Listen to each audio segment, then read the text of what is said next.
Hello friends, સ્વાગત છે તમારું ફરી એકવાર આપણી ગુજરાત પોલીસ કોન્સ્ટેબલની મોક ટેસ્ટમાં. આજે આપણે ચર્ચા કરવાના છીએ ભારતનું બંધારણ, એટલે કે બંધારણના મોસ્ટ આઈએમપી અને વારંવાર પૂછાતા અનુચ્છેદો. ઓકે, બંધારણમાં 12 જેટલી પરિશિષ્ટ આપેલી છે, તો પરિશિષ્ટો અને જોડે જોડે જે સુધારા થયેલા છે, ઘણા બધા સુધારા થયેલા છે, જેમાંથી આપણે જાણીએ છીએ કે 42મો બંધારણીય સુધારો, જેને આપણે મિની બંધારણીય સુધારા તરીકે પણ ઓળખીએ છીએ. તો ચલો ફટાફટ સ્ટાર્ટ કરીએ. 50 જેટલા માર્ક્સની મોક ટેસ્ટ અને જોડે જોડે ક્વેશ્ચન જોડે જોડે તમને આન્સર પણ આપી દેવામાં આવ્યા છે. ઓકે, તો તમારે એઝ એ રિવિઝન પેટે જોવાનું થશે. ચલો, ભારતીય બંધારણના કયા અનુચ્છેદમાં જો સંસદ અનુચ્છેદ 2 કે અનુચ્છેદ 3 હેઠળ કોઈ કાયદો ઘડે તો બંધારણના પ્રથમ અને ચોથી પરિશિષ્ટમાં સુધારો કરવાની જોગવાઈ કરવામાં આવી છે? તો અનુચ્છેદ 4. અહીં તમારો બી રાઈટ આન્સર થઈ જશે. ઓકે, અનુચ્છેદ 4 મુજબ જો સંસદ અનુચ્છેદ 2 કે 3માં કોઈ કાયદો ઘડે તો બંધારણની પ્રથમ અને ચોથી પરિશિષ્ટમાં સુધારો કરવામાં આવે છે અથવા તો જોગવાઈ કરવામાં આવી છે. ચલો, ભારતીય બંધારણના કયા અનુચ્છેદ મુજબ કરવામાં આવતા સુધારાને ભારતીય સુધારાનો ક્રમ મળતો નથી? તો અનુચ્છેદ 2 અને અનુચ્છેદ 3માં જો કોઈ જાતનો સુધારો કરાય તો બંધારણીય સુધારા પ્રમાણે એમને ક્રમ મળતો નથી. ઓકે, યાદ રાખવાનું છે, ક્રમ મળતો નથી. તો અહીં તમારો અનુચ્છેદ 2 અને 3 રાઈટ આન્સર થઈ જશે. ચલો, ભારતીય બંધારણના અનુચ્છેદ 3 મુજબ નવા રાજ્યની સ્થાપના કે નવા રાજ્યની સેવામાં પરિવર્તન, ઓકે સેવા નહીં આવશે, સીમામાં પરિવર્તન અંગે ખરડાનો કયું વિધાન સાચું છે? એ ખરડા બાબતે કયું વિધાન સાચું છે? તો બે વિધાન આપેલા છે કે આ ખરડા બાબતે સંસદની સંયુક્ત બેઠકની જરૂર નથી. સાચી વાત છે કે કોઈ સંયુક્ત બેઠકની જોગવાઈ નથી અથવા તો જરૂર નથી. પછી બીજું વિધાન છે કે આ પ્રકારના ખરડાને રાષ્ટ્રપતિ પુનઃ વિચારણા માટે પરત મોકલી શકતા નથી. સાચી વાત છે. ઓકે, પુનઃ વિચારણા માટે પરત મોકલવાના હોતા નથી. તો સી તમારો સાચો જવાબ થઈ જશે કે વિધાન બંને સાચા છે. ડન. ચલો, નવા રાજ્યની રચના કે રાજ્યની સીમામાં પરિવર્તન કે રાજ્યના નવા પરિવર્તનમાં આ બાબતે ખરડો વિશે નીચેનામાંથી કઈ બાબત ખોટી છે? તો તમારો ડાયરેક્ટ જવાબ છે બી ઓપ્શન. ખરડો ફરજિયાત પ્રથમ રાજ્યસભામાં રજૂ કરવો પડશે. ઓકે, આ બાબત ખોટી છે, એટલે બી તમારો રાઈટ આન્સર થઈ જશે અને બાકીના વિધાન તમારે વાંચી લેવા. ડન. ચલો, ભારતીય બંધારણના કેટલામાં બંધારણીય સુધારા દ્વારા વિવાદી બેરુબારી પ્રદેશને ભારત દ્વારા પાકિસ્તાનને સોંપવામાં આવ્યો હતો? સ્ટારવાળો ક્વેશ્ચન થઈ જશે. ઓકે, કે ભારતીય બંધારણમાં કેટલામાં બંધારણીય સુધારા દ્વારા વિવાદી બેરુબારી કેસને અથવા તો પ્રદેશને ભારત દ્વારા પાકિસ્તાનને સોંપવામાં આવ્યો હતો? તો 9મો બંધારણીય સુધારો 1960. યાદ રાખવાનું છે, બી તમારો રાઈટ આન્સર થઈ જશે. ડન. ચલો, બંધારણ સભાને ભારતીય નારી એટલે કે મહિલાઓ વતી કોણે રાષ્ટ્રધ્વજને ભેટ આપ્યો હતો? રાષ્ટ્રધ્વજ કોણે ભેટ આપ્યો હતો? તો હંસા મહેતા. ઓકે, બી તમારો રાઈટ આન્સર થઈ જશે કે હંસા મહેતા જે હતા એમણે રાષ્ટ્રધ્વજ ભેટ આપ્યો હતો. ચલો, નેક્સ્ટ ક્વેશ્ચન છે કે ભારતના રાષ્ટ્રીય ગાનનો હિન્દીમાં અનુવાદ કોણે કર્યો હતો? ઓકે, આપણું ભારતનું રાષ્ટ્રીય ગાન એટલે તમને ખબર હોવું જોઈએ કે જણ ગણ મન, તો એમનો હિન્દીમાં અનુવાદ કોણે કર્યો હતો? તો આબિદ અલી. સી તમારો રાઈટ આન્સર થઈ જશે. ઓકે, ચલો, ભારતમાં રાષ્ટ્રગીત છે વંદે માતરમ, એ બાબતે કયું વિધાન ખોટું છે? તો ડાયરેક્ટ આપણે જવાબ તરફ જઈશું કે આ ગીત સૌપ્રથમ MS સુબ્બલક્ષ્મીએ ગાયું હતું. આ બાબત ખોટું છે. ઓકે, ચલો, અને બીજી બધી વાત તમારે જોઈ લેવી, જે બીજા વિધાન આપેલા છે ચકાસી લેવા કે આ ગીતની રચના બંકિમચંદ્ર ચેટર્જીએ કરી હતી. સાચી વાત છે. ઓકે, આ ગીત આનંદ મઠની નવલકથામાંથી લેવામાં આવ્યું. સાચી વાત છે. અને આ ગીત સૌપ્રથમ કોંગ્રેસના 1896ના કોલકાતા અધિવેશનમાં રજૂ કરાયું હતું. આ બધી બાબત સાચી છે. જ્યારે સૌપ્રથમ આ ગીત MS સુબ્બલક્ષ્મી ગાયું હતું, આ વાત ખોટી છે. ડન. ચલો, વર્ષ 2004ના સુપ્રીમ કોર્ટના એક ચુકાદા મુજબ ભારતીય બંધારણના કયા અનુચ્છેદ મુજબ રાષ્ટ્રધ્વજ ફરકાવવાનો દરેક નાગરિકને મૂળભૂત અધિકાર મળેલ છે? તો 19A મુજબ. ઓકે, 19A મુજબ રાષ્ટ્રધ્વજ ફરકાવવાનો અધિકાર મળે છે. ડન. ચલો, નીચેનામાંથી કયું વિધાન ખોટું છે? તો બંને વિધાન સાચા છે. એટલે કે ભારતના રાષ્ટ્રપતિ ઉપરાષ્ટ્રપતિ અને વડાપ્રધાન કાર્યકાળ દરમિયાનના હોય છે, એટલે કે રાષ્ટ્રપતિ ન હોય તો ઉપરાષ્ટ્રપતિ, ઓકે, ઉપરાષ્ટ્રપતિ ન હોય તો વડાપ્રધાન કાર્યકાળ દરમિયાન હોય છે. ભારતના પૂર્વ રાષ્ટ્રપતિ અને પૂર્વ ઉપરાષ્ટ્રપતિ અને પૂર્વ વડાપ્રધાન હોય છે. સાચી વાત છે, એટલે કે બંને વિધાન સાચા છે. ડી તમારો રાઈટ આન્સર થઈ જશે. ચલો, ભારતની આઝાદી પછી ભારતના રાષ્ટ્રધ્વજની ડિઝાઇન કોણે તૈયાર કરી? તો બધાને જ ખબર છે, પિંકલ વેંકૈયા. ઓકે, સી તમારો રાઈટ આન્સર થઈ જશે. જો વાત થાય છે આઝાદી પછી. ઓકે, ચલો, ભારતીય પંચાંગ શક સંવતને ભારત સરકારે ક્યારે મંજૂરી આપેલ છે? તો 22 જુલાઈ 1957. યાદ રાખવાનું છે, 22 જુલાઈ 1957ના રોજ જે પંચાંગ છે આપણું ભારતનું પંચાંગ શક સંવતને અપનાવ્યું છે. ડન. ચલો, ભારતીય રાષ્ટ્રીય ચિહ્નોમાં જે 4 સિંહની પ્રકૃતિ આવેલ છે, જે સ્તંભ ક્યાં આવેલો છે? તો સારનાથનો સ્તૂપ. એ તમારો રાઈટ આન્સર થઈ જશે. ડન. ચલો, આઝાદી ચળવળ દરમિયાન કોંગ્રેસે રાષ્ટ્રીય સ્વરાજ ધ્વજનો સ્વીકાર ક્યારે કર્યો છે? તો 1931માં. ઓકે, આઝાદી ચળવળ દરમિયાન કોંગ્રેસે રાષ્ટ્રીય સ્વરાજ ધ્વજનો સ્વીકાર 1931માં કર્યો છે. ઓકે, 1931 યાદ આવે એટલે આપણાને રંગપુર પણ યાદ આવવું જોઈએ. ચલો, નીચેનામાંથી કયું વિધાન ખોટું છે? તો વિધાન એ ખોટું છે કે હિન્દી આપણી રાષ્ટ્રભાષા છે. આ વિધાન ખોટું છે. જ્યારે બીજા વિધાન ચકાસી લ્યો, એ બધા વિધાન સાચા છે.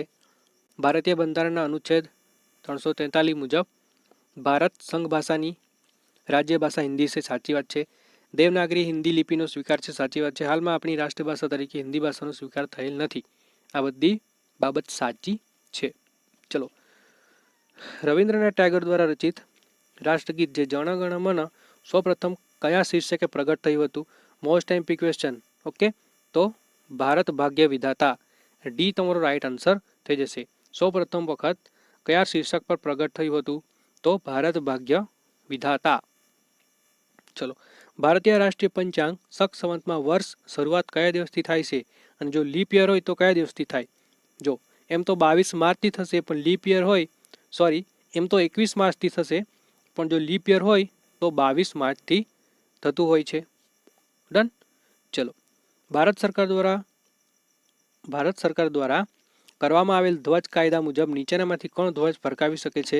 તો દેશના સામાન્ય નાગરિક, ખાનગી સંસ્થાઓ, દેશની શૈક્ષણિક સંસ્થાઓ, એટલે કે ઉપરના તમામ રાષ્ટ્રધ્વજ ફરકાવી શકે છે. ચલો, ભારતનું રાષ્ટ્રીય પ્રાણી વાઘ વિશે નીચેના પૈકી કયું વિધાન ખોટું છે? તો વિધાન બી. ઓકે, ભારત આઝાદ થયો ત્યારથી જ ભારતનું રાષ્ટ્રીય પ્રાણી વાઘ છે. આ વાત ખોટી છે. આપણે વાઘને 1973 પછી સામેલ કર્યો છે. એટલે કે આપણા રાષ્ટ્ર પ્રાણી તરીકે 1973 પછી આપણે ભારતનું રાષ્ટ્ર પ્રાણી વાઘ તરીકે એમણે સ્વીકાર્યો છે. ઓકે, જ્યારે બધી બીજી બાબત આપેલી છે એ બધી બાબત સાચી છે, તો તમારે એમણે ચેક કરી લેવી અથવા વાંચી લેવી. ડન. ચલો, ભારતનો રાષ્ટ્રધ્વજ સૌ પ્રથમ 1907માં જર્મનીના સ્ટુઅર્ટગાર્ડમાં કોણે ફરકાવ્યો હતો? સ્ટારવાળો ક્વેશ્ચન. તો મેડમજી ભીખાજી કામા. ઓકે, મેડમજી ભીખાજી કામાએ જર્મનીના સ્ટુઅર્ટગાર્ડમાં ફરકાવ્યો હતો. ડન. ચલો, ભારતના રાષ્ટ્રધ્વજનો ઉપયોગ અંગે ધ્વજ કાયદો ભારત સરકાર દ્વારા ક્યારે ઘડવામાં આવ્યો હતો? તો 2002માં. ઓકે, ફ્લેગ કોડ કહેવામાં આવશે. ધ્વજ કાયદો ભારત સરકાર દ્વારા ક્યારે ઘડાયો? તો 2002માં. ડન. ચલો, ભારતના મંત્રીઓ કેવા રંગના રાષ્ટ્ર પ્રતીકનો ઉપયોગ કરે છે? તો વાદળી. ભારતના જે મંત્રીઓ હોય છે એ કેવા રંગના રાષ્ટ્ર પ્રતીકોનો ઉપયોગ કરતા હોય છે? તો વાદળી રંગના પ્રતીકોનો ઉપયોગ કરતા હોય છે. ચલો, ભારતનું રાષ્ટ્રીય પક્ષી વિશે નીચેના પૈકી કયું વિધાન ખોટું છે? તો સી વિધાન. મોરના રક્ષણ માટે ભારત સરકારે 1995માં એક કાયદો ઘડ્યો. આ બાબત ખોટી છે. જ્યારે બીજા બધા બાબત આપેલી છે બધી ખોટી છે. જેવી રીતના છે કે ભારતનું રાષ્ટ્રીય પક્ષી મોર છે. સાચી વાત છે. મોરનું વૈજ્ઞાનિક નામ પાવો ક્રિસ્ટોસ છે. સાચી વાત છે. ઉપર આપેલા તમામ વિધાન સાચા છે, એટલે આ પણ નહીં આવે જવાબમાં. તો આપણો જવાબ થઈ જશે સી. ઓકે, ચલો, ભારતીય બંધારણ સભામાં તિરંગા રાષ્ટ્રધ્વજને કોણે રજૂ કર્યો હતો? તો જવાહરલાલ નહેરુએ. સી તમારો રાઈટ આન્સર થઈ જશે. ડન. ચલો, સુપ્રીમ કોર્ટમાં કયા ચુકાદામાં આમુખ એ બંધારણનું અંગ નથી એવું કહેવામાં આવ્યું? મોસ્ટ આઈએમપી સ્ટારવાળો ક્વેશ્ચન થઈ જશે. તો આપણે જોઈ ગયા કે બેરુબારી કેસ 1960ના કેસમાં જે બેરુબારી કેસ થયો હતો, આ કેસમાં એવું કહેવામાં આવ્યું કે આમુખ જે છે ને એ બંધારણનું અંગ નથી. ઓકે, ચલો તો તમારો બી રાઈટ આન્સર થઈ જશે. બંધારણના આમુખમાં કયા બંધારણીય સુધારાથી સમાજવાદી, ધર્મનિરપેક્ષતા, અખંડિતતા જેવા શબ્દો ઉમેરાયા? તો 42મો સુધારો 1976. ઓકે, જેને આપણે મિની બંધારણ સુધારો તરીકે પણ ઓળખીએ છીએ. ઓકે, મિની બંધારણીય સુધારા તરીકે પણ ઓળખીએ છીએ. એમાંથી આ જે છે ને શબ્દો સમાજવાદી, ધર્મનિરપેક્ષતા, અખંડિતતા જેવા શબ્દો ઉમેરાયા છે. ચલો, બંધારણના આમુખમાં કઈ એક તારીખનો ઉલ્લેખ કરેલ છે? તો 26 નવેમ્બર. ઓકે, સ્ટાર વાળું થઈ જશે. મોસ્ટ આઈએમપી કે આપણા બંધારણના જે આમુખ છે એ આમુખમાં ફક્ત 26 નવેમ્બર તારીખનો ઉલ્લેખ કરવામાં આવ્યો છે. ચલો, ભારતીય બંધારણના આમુખને અમેરિકાની આઝાદીની ઘોષણા સાથે કોણે સરખાવ્યું છે? તો ન્યાયમૂર્તિ એમ હિદાયતુલ્લા. ન્યાયમૂર્તિ એન હિદાયતુલ્લા. ઓકે, એન હિદાયતુલ્લાએ આમુખને અમેરિકાની આઝાદીની ઘોષણા સાથે સરખાવ્યું છે.